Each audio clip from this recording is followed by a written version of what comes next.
Hello everyone, this is Jason from Primetime Aquatics, and today we're going to be doing something a lot of you have asked for.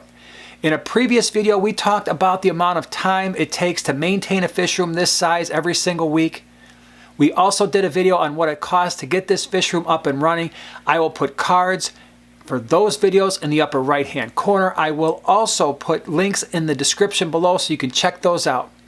But many of you have asked for how much does it cost to run a fish room our size on a monthly basis. And so we're going to address those costs today, and we're also going to talk a little bit about whether or not it's realistic to expect to even break even considering the costs on a monthly basis. So stay tuned.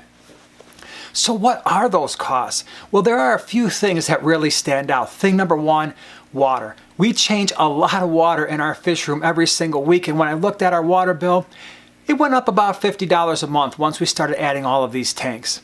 The second thing, obviously, is electricity. We run a lot of lights. We have a central air pump. Some of our tanks still have hang on the backs. We have a couple tanks with some heaters.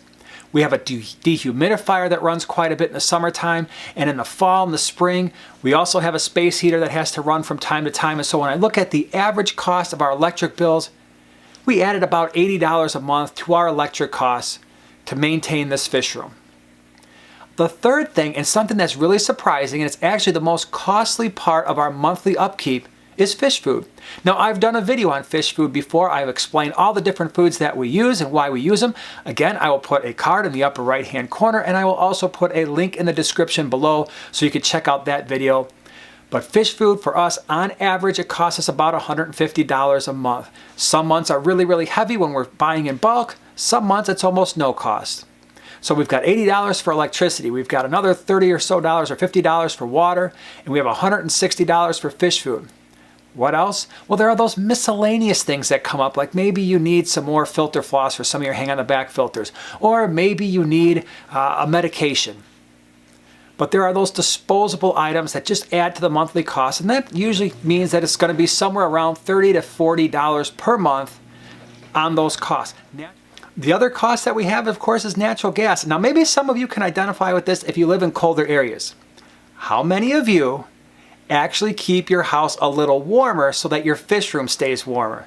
Yeah, we do that as well. And so that cost on a monthly basis, if we were to average it out, it probably only averages about $20 or $30 extra a month. But when I added up all the costs, it was about $360 per month. Kind of like a small car payment, but again, for us, it's worth it because we love the hobby. Of course, one of the questions that we get asked a lot is it possible then for us to actually make money on our fish room by breeding fish? And the short answer is no. If you think about it, we would have to make $6 per tank every single month. That's not a lot. The issue is a lot of our tanks aren't set up for breeding. They're display tanks. We just have these fish in those tanks because we love to look at them. That means the tanks that we do have for breeding would have to generate that much more income, and it just isn't possible. Our goal, as I've said many times before, has never been to take a fish room and make a lot of money breeding fish. It has always been about enjoying the fish. And so when we do breed fish, really our only outlets for selling those fish are the local swaps and auctions that we attend. I don't want to have to go from one pet store to another asking people to buy our fish. I'm not going to be selling fish on Craigslist and having people come to my home. It just isn't worth my time. And because of that, breeding fish is not a way that we're going to be able to break even. Again, we do it because we love the hobby.